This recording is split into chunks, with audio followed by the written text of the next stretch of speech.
Hello, listeners. Welcome back to Voiceover Work and Audiobook Sampler. Where do you listen? Today is Monday, the 12th of June, 2023.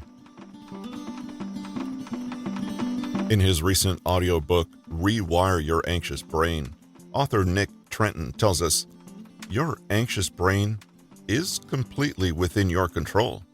Really?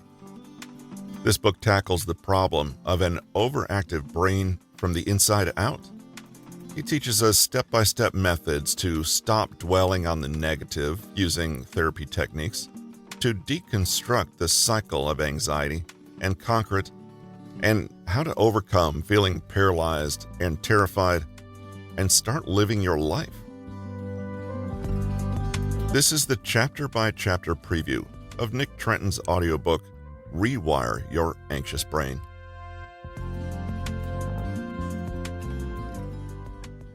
Part 1.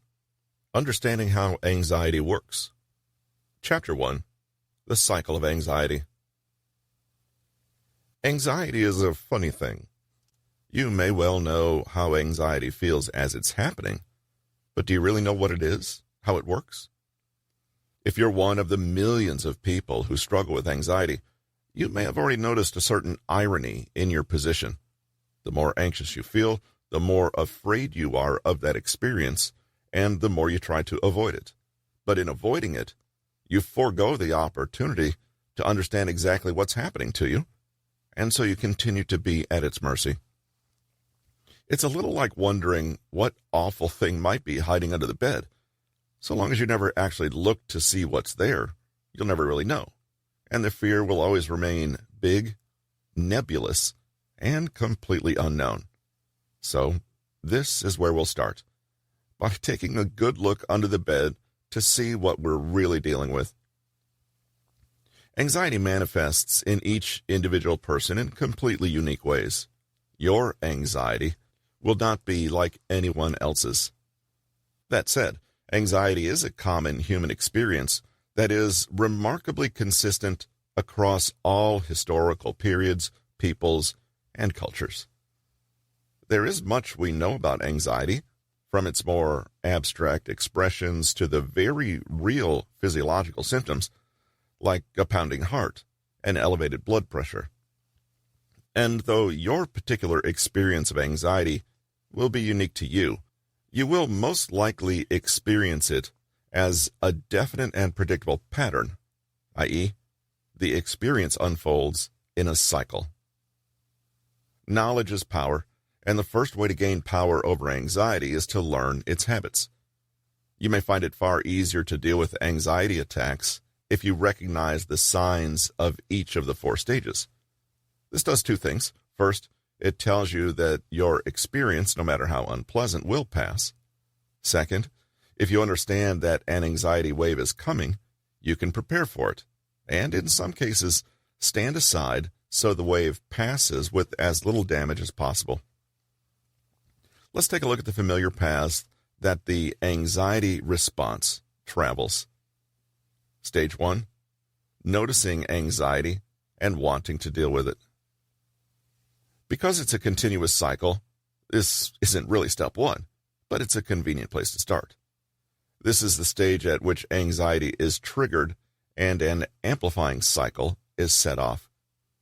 A certain stimulus can start the snowball, but this stimulus doesn't necessarily have to be an objectively stressful event. It could be external, certain kinds of weather, sights or sounds, particular people, situations or environments, demands or challenges, something in the news, a kind of activity, even an object. Internal, a mental image, a memory, an idea, an internal bodily sensation, or a desire. The anxiety trigger may be a blend of many things, both internal and external. Whatever it is, this trigger causes a stress response, i.e., the famous fight or flight mode. All your perceptions then narrow in on this one stimulus, and you become hyper-focused on it, interpreting it as a threat, which it may or may not be. Let's consider the example of Annie, who has begun to experience panic attacks. Her trigger is a Chapter 2, Unwinding the Anxiety Habit Loop. Experiencing anxiety is not a character flaw. It's not something that you're doing wrong. And it's definitely not something that's a permanent part of your personality. Instead, it's far easier to remind yourself that anxiety is simply a learned behavior. When we consistently repeat a behavior, our brains store the associated response. The more we repeat, the more entrenched those associations become.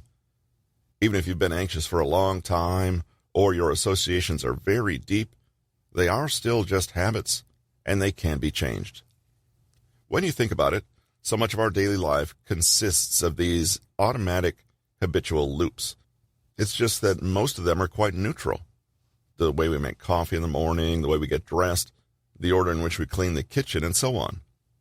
Again, our brain is smart, and it uses this kind of autopilot thinking to help us complete essential but mundane tasks as efficiently as possible.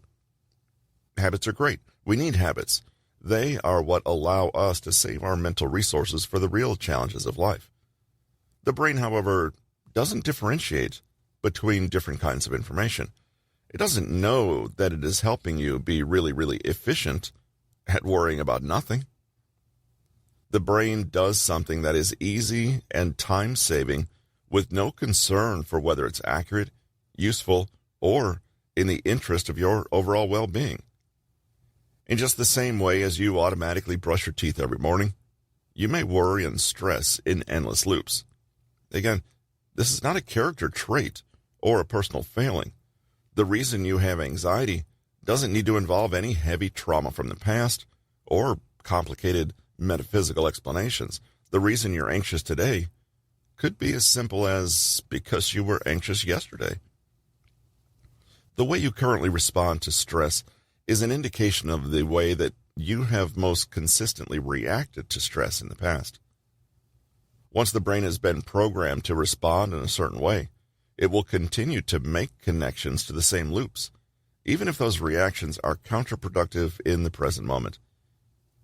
It will continue to do it, that is, until you deliberately stop the cycle. Automatic learning and habit cycles form in the area of the forebrain known as the basal ganglia. The three-part story of how a behavior becomes cemented as a habit goes like this. 1. A cue from the environment triggers you. 2. You do the behavior or run through a routine in response. 3. There's a reward so that the next time you encounter the cue, you remember and do the behavior again. Every single behavior that you do automatically today, good or bad, was once programmed via the above three steps. For example, 1. Cue. You see an email from your boss in your inbox. 2. Routine. You put off opening it for as long as possible. 3. Reward. You don't have to face whatever it is you might find in there, for a while at least. A reward doesn't have to be a carrot on a stick. It can sometimes be the simple avoidance of something unpleasant. Importantly, the cue, routine, and reward don't have to be genuinely linked. If we perceive them as linked somehow, then they are. Every time we run through the routine, the neural pathway strengthens. Chapter 3. Change your soundtrack. Jon Acuff is the author of the bestseller Soundtracks, and he would agree. According to him, the antidote to overthinking isn't more thinking. The antidote is action. You don't think your way out of overthinking. You act your way out. You retire broken soundtracks. You replace them with new ones. You repeat them so often, they become as automatic as the old ones. Those are all actions. What does he mean by soundtracks? Well, it's exactly what it sounds like. Acuff thinks all of us have our own inner mental commentary that's always running in the background of our life, like the soundtrack of a movie. Have you ever noticed how the feel of a movie scene can completely change depending on whether its neutral scenes are accompanied by a laugh track, silence, or scary horror movie music?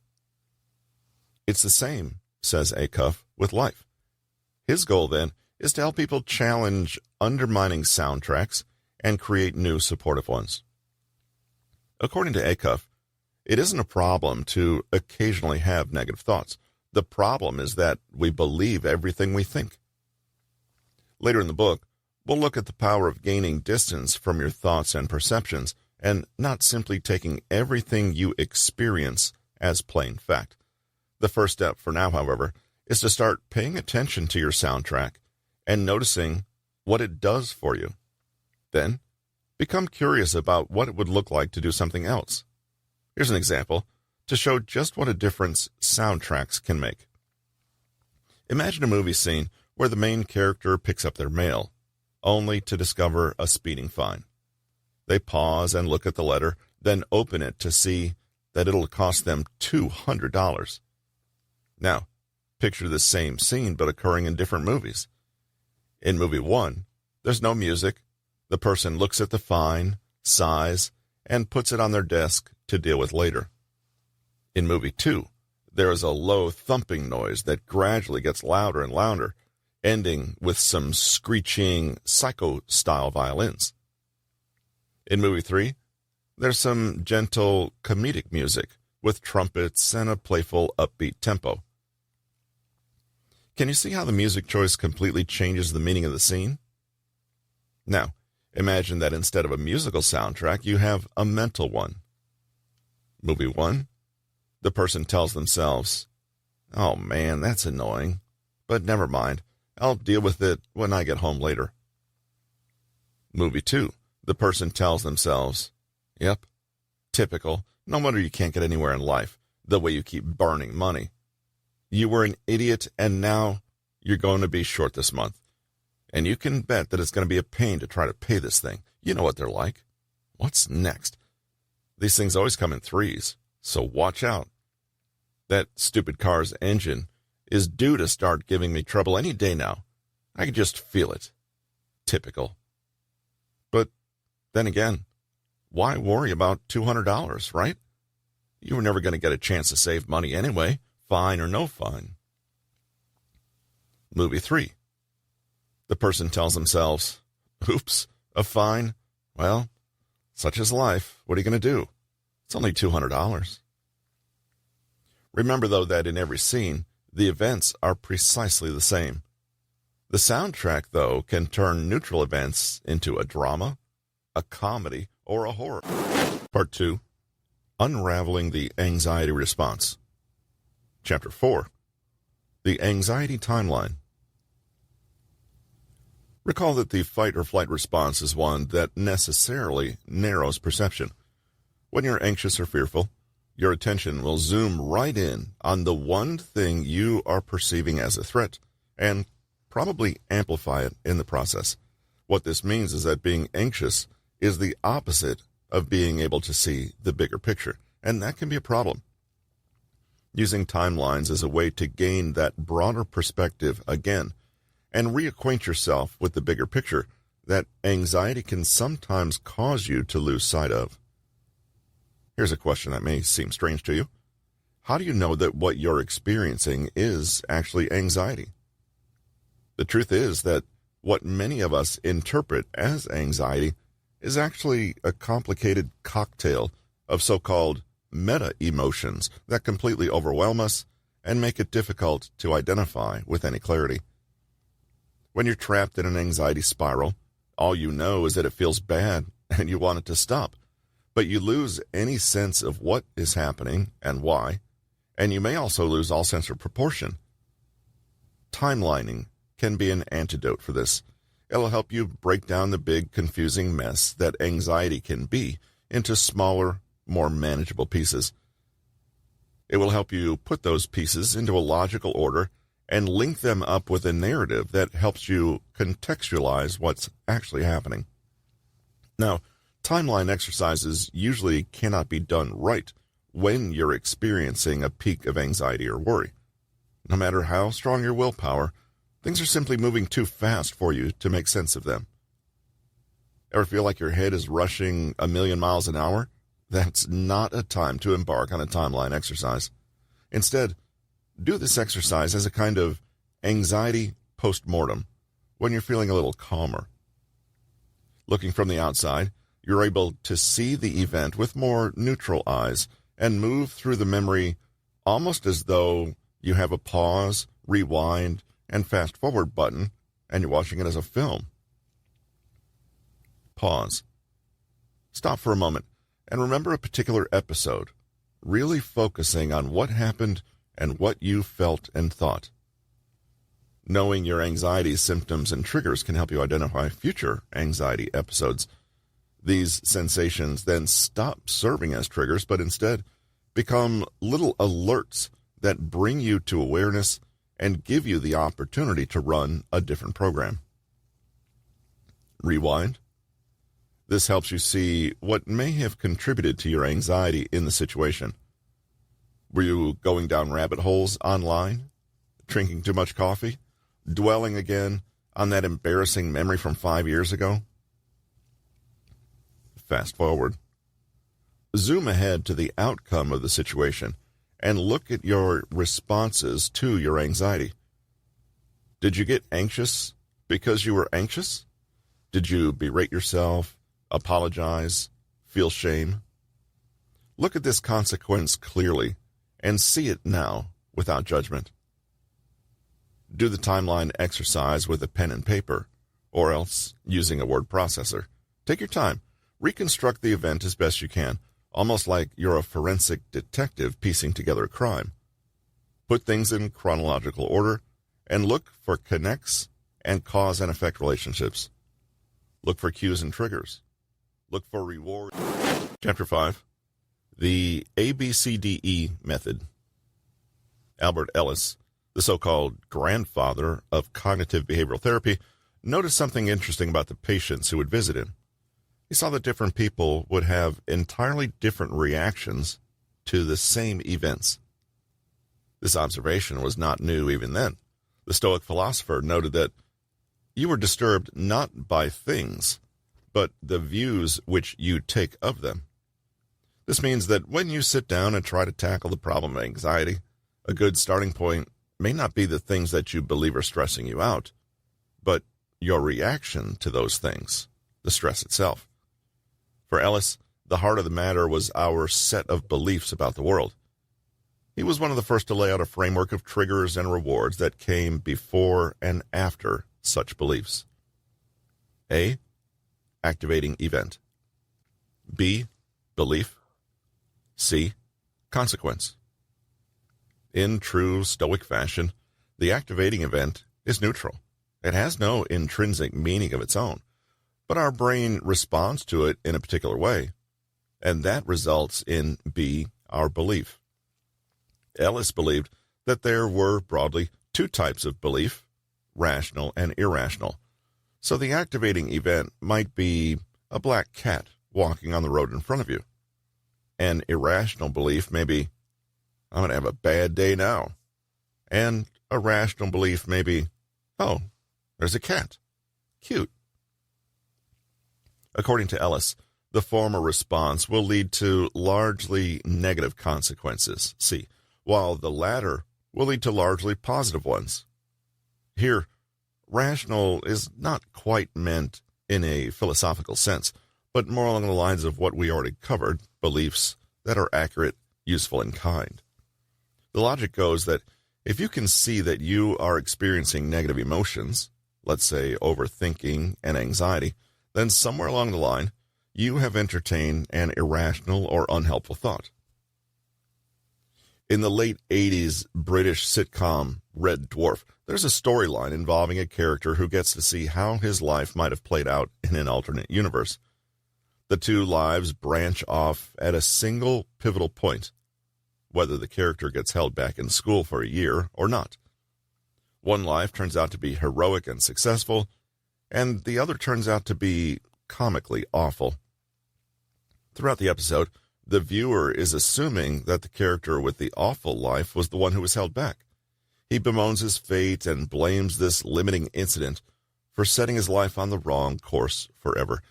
He claims that the other possible life, The one that turned out brilliantly only worked out that way because that version of the character was allowed to advance a grade, unlike him.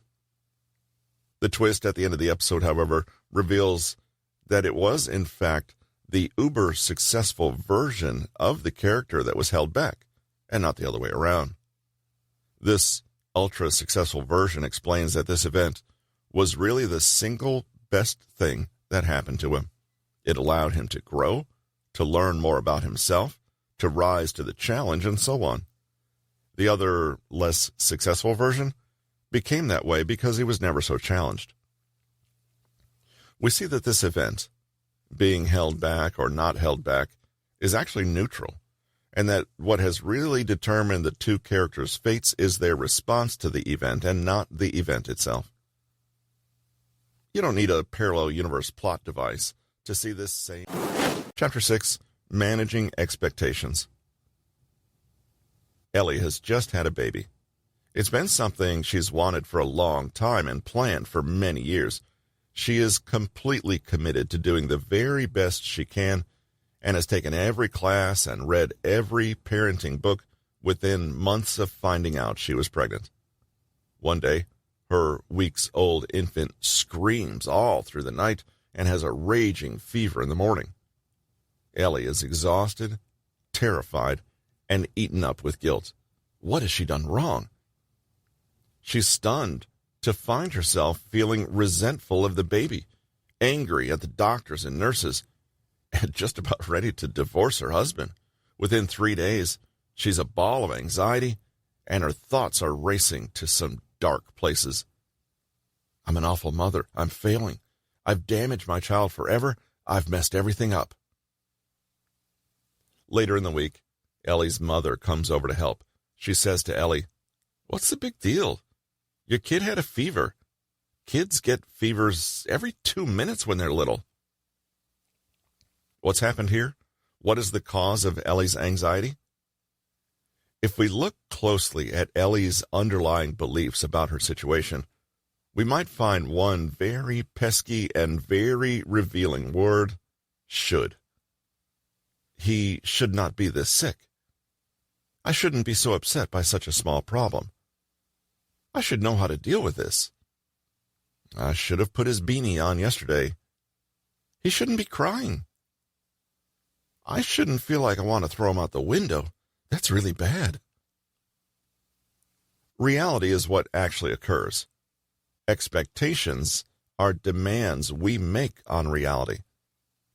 It would be ideal if these two were in sync, but in practice they seldom are.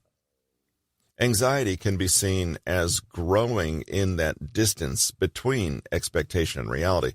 When things don't go as planned, it's easy to feel let down, disappointed, and anxious. An expectation can feel like a rule that's been broken. Our belief can frame an unmet expectation as a problem when it never really was one. It's normal to have expectations of the world, but the problem comes when our expectations are unrealistic, or, there's that word again, irrational. If Ellie is honest with herself, she would see a few unconscious expectations that don't really make sense. Perhaps social media has convinced her that she should be finding motherhood easier than it realistically can be. Perhaps her overly high standards have made her judge her own reasonable behavior as lacking somehow. If she takes a step back, though, she might see what her mother does. It really is no big deal.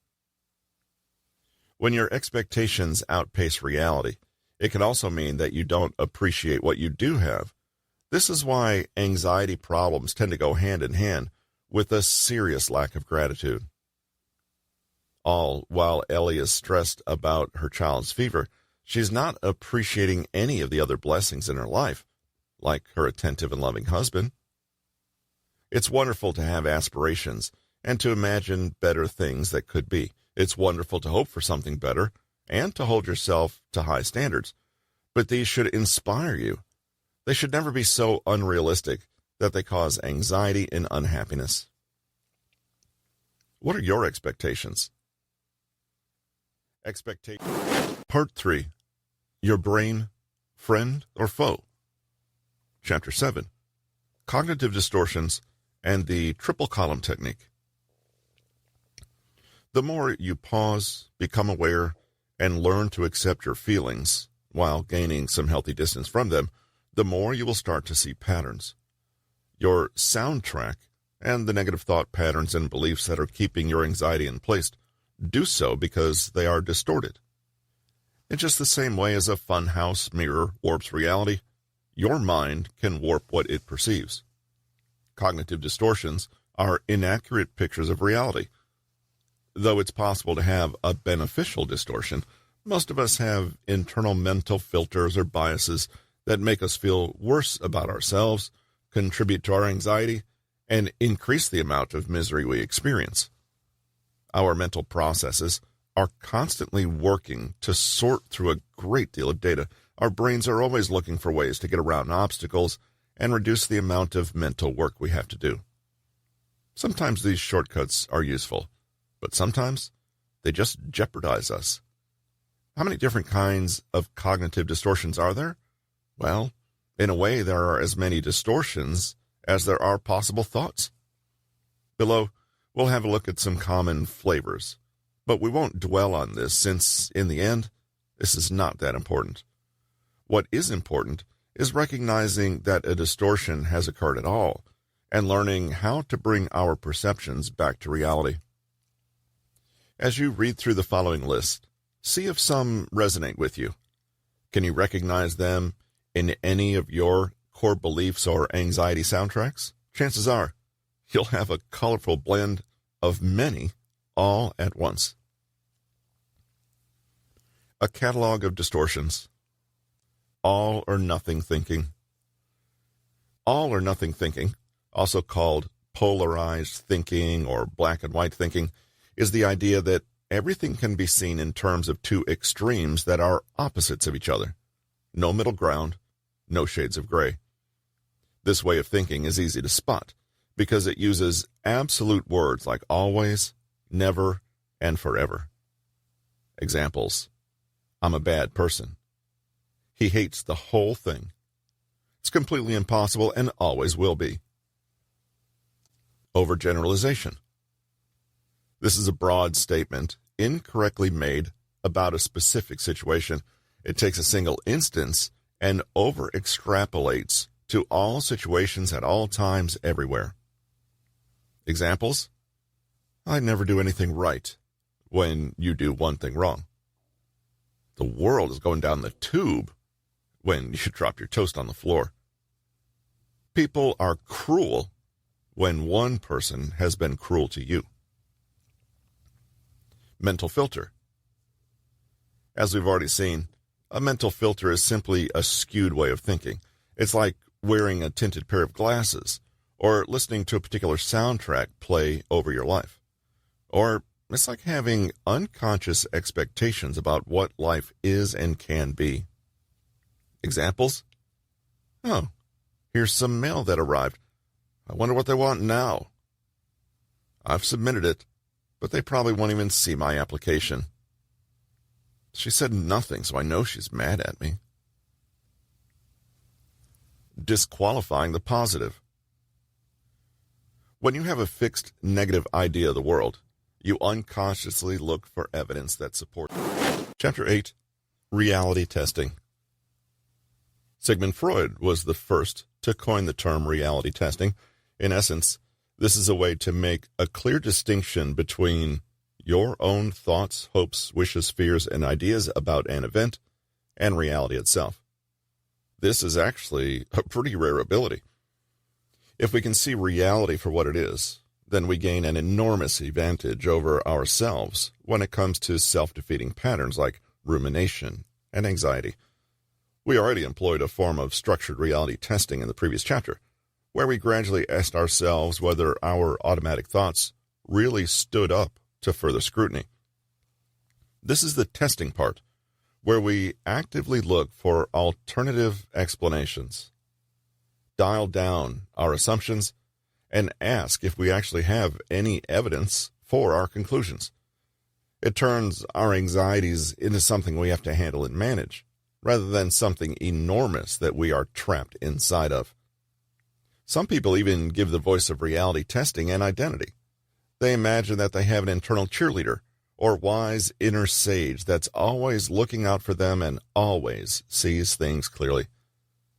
This is the opposite of the inner critic and frequently argues against it.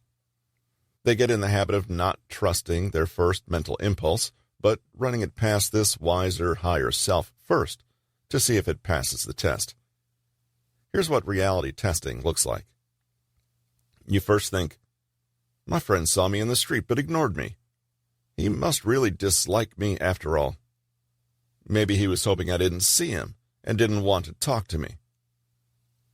Upon reality testing, you think instead, well, maybe there's another explanation. Maybe he didn't see me at all. Or maybe he didn't greet me just because he's in a hurry and didn't have time to talk, but didn't want to be rude. Or you first think, I messed up my first pottery lesson and didn't finish my bowl in time. The teacher thinks I'm the worst student she's had. Probably doesn't even want me to come back. On second thought, you moderate this and come up with an alternative. Be rational. She is a beginner's pottery teacher. Her whole job is to work with people who don't yet know how to do pottery. There's no logical reason for her not to want me to return. Her business depends on it. Also, just because I don't know how to do pottery right now doesn't mean I can't learn. After all, that was the whole point of joining a class. I wouldn't need to go to a class if I could do it perfectly already. The big thing about reality testing is that it is not automatic. Call it human nature, but most of us have the more negative, repetitive, and self-defeating thoughts on autopilot, whereas the more supportive ones take conscious effort. Reality testing is simply giving yourself enough space to think of something different. It's about not taking your own word for it. Think of it as a kind of meta-thinking. You don't just trust the first knee-jerk thing that pops into your head, but rather you have high standards for your thoughts. They need to actually be true before you entertain them. Luckily for us, this is a skill we can learn and strengthen. It's perfectly okay to have an automatic negative thought at first, but it doesn't mean that you can't follow it with something better, something you choose mindfully. So, how do we do it? 3 ways to put your thoughts to the test. Be objective. You're seeing one perspective. Chapter 9, The Batman Effect. When you live with anxiety and pay a lot of attention to that negative inner voice, it's as though you become a temporarily worse version of yourself. You become smaller, more fearful, doubtful, pessimistic. A less confident, less creative, and less resilient version of yourself. The Batman effect is basically the reverse of this. It's an attempt to not only counter your brain's own bias against you, but replace it with something that will actually work for you. The term comes from the fictional character Bruce Wayne's constant struggle to overcome problems as a normal person. He has his normal version of himself, but then he's also Batman, who is capable of so much more. Studies have shown that when children pretend to be a competent and powerful character they know from film or TV, they persevere with boring tasks far longer, and they actually perform better than if they had simply tackled the tasks as themselves. This is a pretty big deal. By putting themselves in the shoes of someone who is not fearful, unconfident, or incapable, it's as though the children learn to literally see the world from that perspective. Problems are easier to solve, and obstacles easier to deal with. The Batman effect shows us the power of gaining psychological distance from our own limited ideas of who we are and what we are capable of. A 2016 study at the University of Minnesota showed how self-distance, or looking at your own situation from the point of view of an outsider, can increase persistence and resilience. In the study, children of 4 and 6 years old were given a task and asked to repeat it over and over for 10 minutes. If they couldn't go on, they were offered a break and a game. When the kids took on the perspective of a superhero like Batman, they took fewer breaks and pressed on, even when the task got challenging or repetitive. They took more breaks when they took a first-person point of view, i.e., acted as themselves. Now, this may seem like a bit of a gimmick. Can you really reduce your anxiety levels just by pretending you're a character who isn't anxious? It turns out the strategy of adopting an alter ego is actually a perfect way to gain some distance from strong emotions and look at a situation more objectively. Rachel White, an assistant professor of psychology at Hamilton College in New York State, says that putting distance between ourselves and a challenging situation helps us think more clearly about it. It could be as simple as asking yourself, what would Batman do? She says it's a great idea to choose a different alter ego for different goals or challenges. She claims, when I was a postdoc, we had a little saying in our lab that if you're an undergrad, pretend to be a grad student. If you're a grad student, pretend to be a postdoc. If you're a postdoc, pretend to be the leader of the lab, just to get you to that next level. This may be far more effective than robotically writing down affirmations or saying ready-made affirmations. Instead, why not have a morning ritual where you try on your alter ego's perspective? Have a piece of jewelry or a lucky pair of socks that you pick for days you know will be challenging. Make the connection internally that when you wear these things, it's the same as a superhero putting on their cape. How to create a Chapter 10, Learning to Tolerate Uncertainty. Uncertainty is a part of life. We are never, ever in the position to be certain about what will happen tomorrow or a month from now. We can never truly know what others are thinking or how life would have looked if we'd made a different decision. And when times are tough, none of us mere mortals can predict how things will pan out or what the best risk-free way forward is. However, people do seem to vary significantly in their ability to tolerate this fact of life. Uncertainty tolerance is a variable in a person's psychological makeup, just like a peanut allergy or an inability to digest lactose.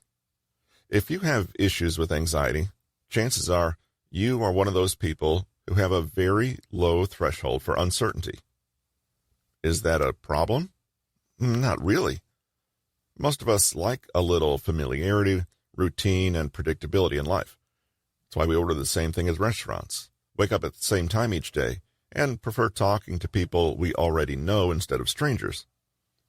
There's nothing wrong with being uncomfortable with the unknown or the novel. That is, until there is something wrong with it. Anxiety is a sign that your intolerance for uncertainty has gone a little too far. If you're allergic to a food, your body goes into an extreme reactive mode. You wheeze, your throat closes, maybe you break out in hives, or start coughing, or even go into shock. It's the same for uncertainty tolerance. Your mind goes into an extreme reactive mode, and you do whatever you can to avoid and manage that feeling of uncertainty. Only this reaction is more of a problem than the uncertainty ever will be.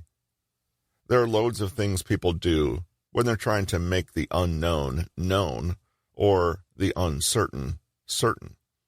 You may obsessively seek reassurance from other people, either checking their opinions or asking them to tell you that everything is or will be okay. Comparing perspectives or asking for help is one thing, but reassurance seeking becomes a problem when you keep doing it, and it doesn't seem to soothe you anyway. You prefer to do tasks yourself just so you can be sure that they're done properly, and you won't have to leave it to someone else. This feels like a good way to manage stress, but often makes more of it since you end up doing everything. You may do research in an effort to gather as much information as possible so that the unknown feels a little less scary. You Google a problem to death or sit with a journal and make a dozen pros and cons lists, or try to force an ambiguous situation by breaking it down on a page. You might be a very busy, active person who can never sit still. You might like the feeling of always having something to do, as at least this means that you're being proactive and are not at the mercy of random, unknown events that you can't control. Distraction can be a classic way to avoid having to sit with the sheer uncertainty of a situation. Avoidance can make you turn down novel experiences, avoid potentially good opportunities, and live a life that lacks spontaneity. Think of the person who would rather spoil a nice surprise by knowing what it is immediately than tolerate a moment of anticipation and mystery. You may constantly check and confirm to make sure plans are going ahead, or to check up on people. You may go over emails and messages 1,000,000 times. Chapter 11, Externalization. Understanding the timeline your anxiety plays out across, using the ABCDE method, stepping outside of your brain to look carefully at its cognitive distortions, reality testing, and the Batman technique. All of these approaches have one major thing in common. They all work because they act to separate us from our anxious experience and put distance between us and that feeling. And that's why they all work. In this chapter, we'll be looking more closely at the idea of externalization, which is any time we're able to connect to the world outside of our currently anxious experience. Externalization is like a little peephole through which we can see a glimpse of something different, the possibility of a non-anxious way of being. Sometimes just being cognizant of the fact that you are anxious and that you don't necessarily have to be is all it takes to knock you off that fixation. That's because anxiety is a narrowing of perception. If you can open your perception again, you reduce the anxiety. Throughout the chapters of this book, we've considered many different ways to contextualize the anxiety response, to take a step back and get a different view on it, or to put different filters over it. This is not just so we can be free of unpleasant negative emotions, but also so that we can better experience positive ones.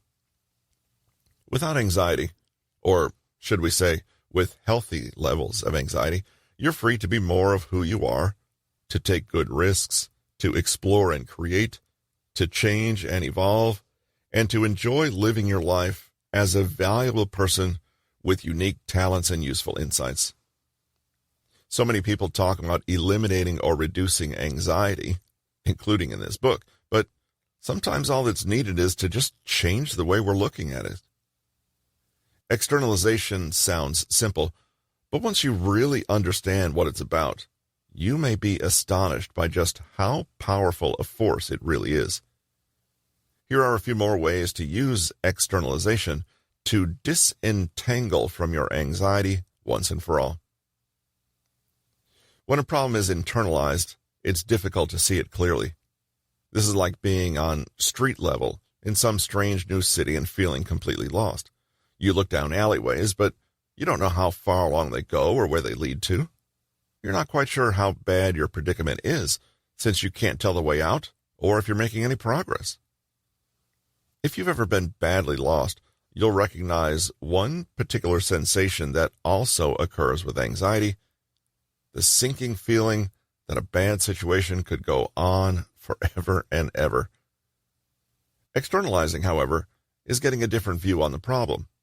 In this example, it's like zooming high up into the air and looking down on yourself inside that city.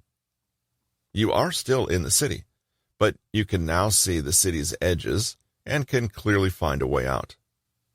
The problem suddenly has a definite size and shape, and there's the promise of a solution. Compare this example with the following statements. 1. I am an anxious person. 2. I am experiencing anxiety right now. The speaker of the first sentence is completely identified with their situation, internalized, and enmeshed with the anxiety. They're trapped. Part 5. Smart Stress Management Tools.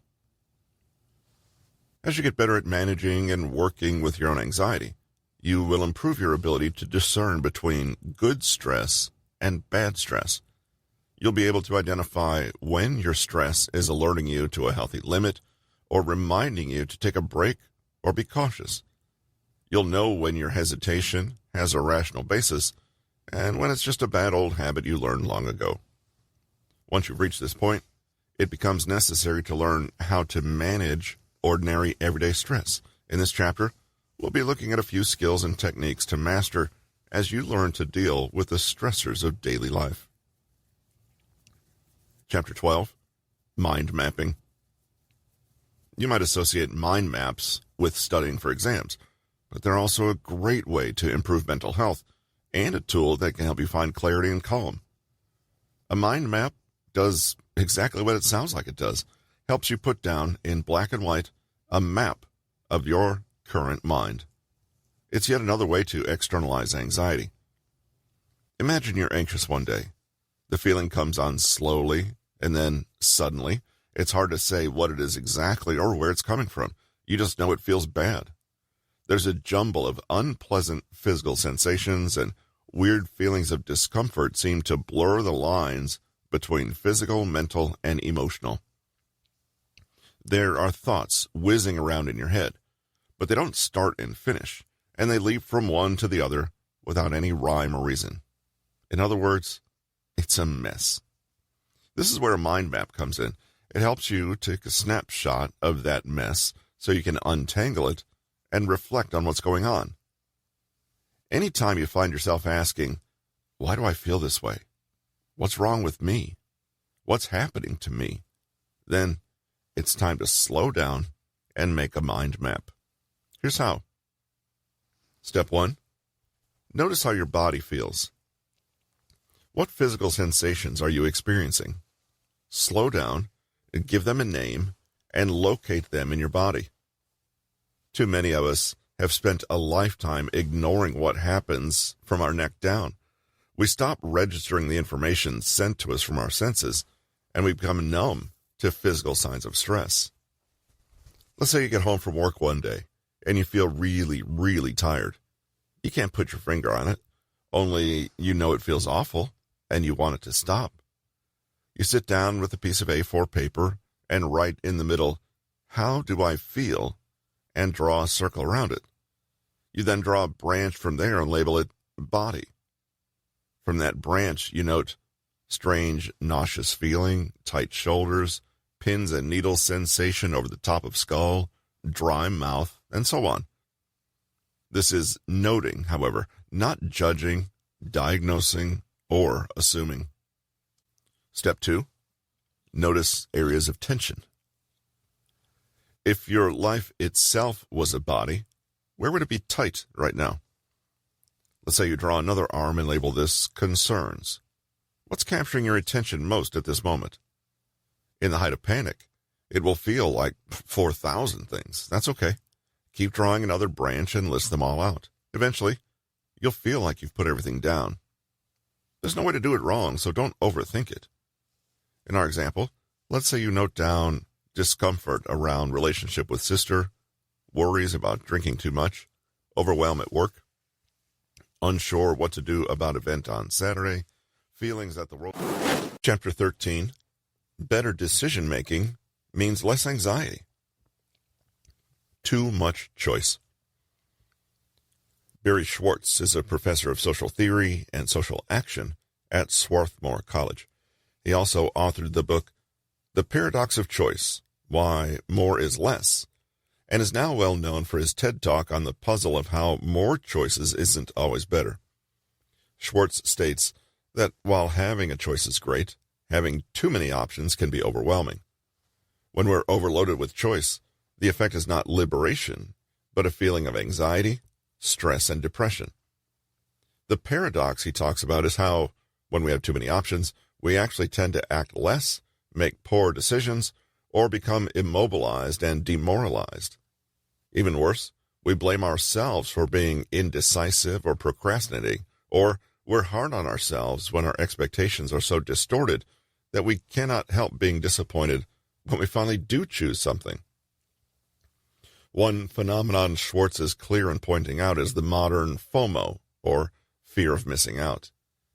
Even when we do our best to choose wisely, we can never shake the feeling that the other option might have been better and that we're missing out by not having chosen it.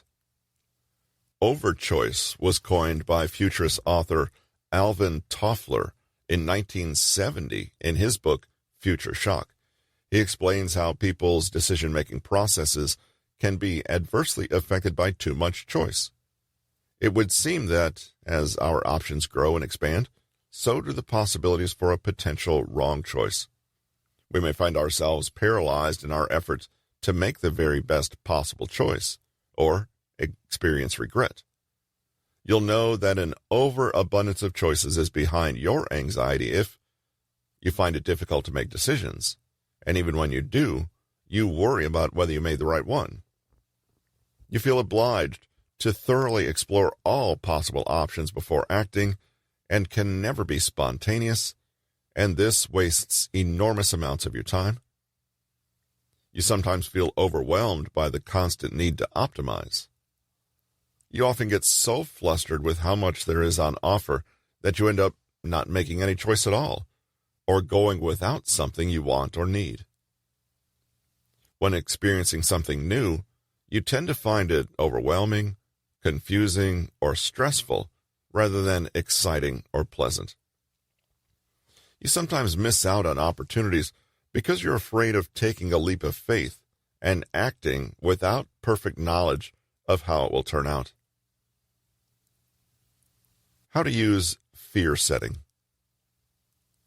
Author, speaker, and productivity guru Tim Ferriss has written at length about the technique he calls fear setting. This is a method of making life decisions based on your fears rather than your goals.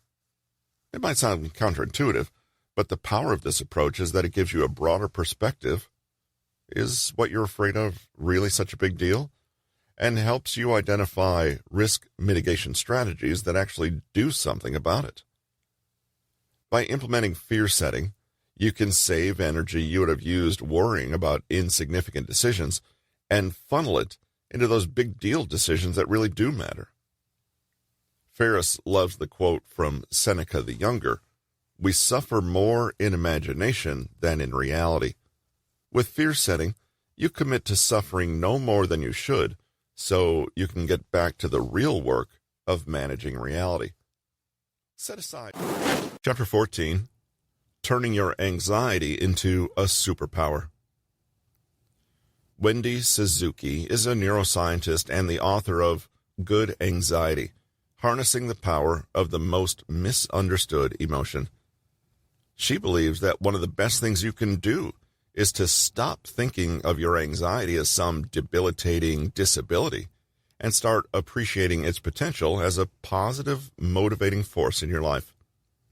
With a little patience, acceptance, and conscious awareness, she believes anyone can take their anxious tendencies and turn them to their advantage. We'll repeat here, however, that this in no way undermines the value of properly treating and even medicating anxiety if it has become severe enough in your life to warrant it.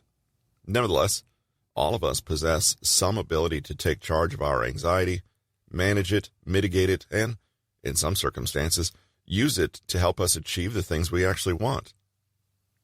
Think about what anxiety is without any value judgment. It's energy. When you're nervous, fidgety, alert, hyper-focused, and burning with the desire to do something, it doesn't take much to see how such a state of mind can be valuable. Suzuki calls anxiety the superpower of productivity, provided you can harness it. You want to keep the energy and drive of anxiety while paying close attention to the content of your worries. Think of your anxiety as a wild horse. With a little training and steering, you can make it go in the direction you choose. Suzuki wants to remind us what our anxiety was originally for, what its evolutionary purpose is. It's simple. Anxiety is meant to keep you alert to real threats in the environment and make sure that you have enough energy and focus to make a plan to keep yourself safe from that threat. That's a wonderful adaptation. So, let's not be in too much of a hurry to get rid of our anxiety forever, lest we also forego the power to focus, to be energized and motivated, and to think on our feet to make smart, proactive plans to move forward. Instead of trying to treat anxiety or get rid of it, Suzuki thinks we should respect and appreciate it and learn to work with it as much as we can. Like a sailboat needs wind in order to move, the brain body needs an outside force to urge it to grow, adapt, and not die, she says in her book. She claims there are in fact 6 superpowers we get if we can learn to reclaim anxiety rather than constantly try to push it away. These include the ability to strengthen your overall physical and emotional resilience, perform tasks and activities at a higher level, optimize and fine-tune your mindset, increase your focus and productivity, enhance your social intelligence, improve your creative skills. Instead of resilience, adopt the activist mindset. Let's start with the past. If you're currently struggling with issues and worries, try to think back to similar emotional trials and tribulations that you have already come through. What insights can you glean? Can you turn the fact of that past adversity into a reason to feel more confident in your abilities today? Can you see how a little of the same creativity and open-mindedness might help you overcome whatever hurdle you're facing right now? If you can learn to adopt what Suzuki calls an active mindset,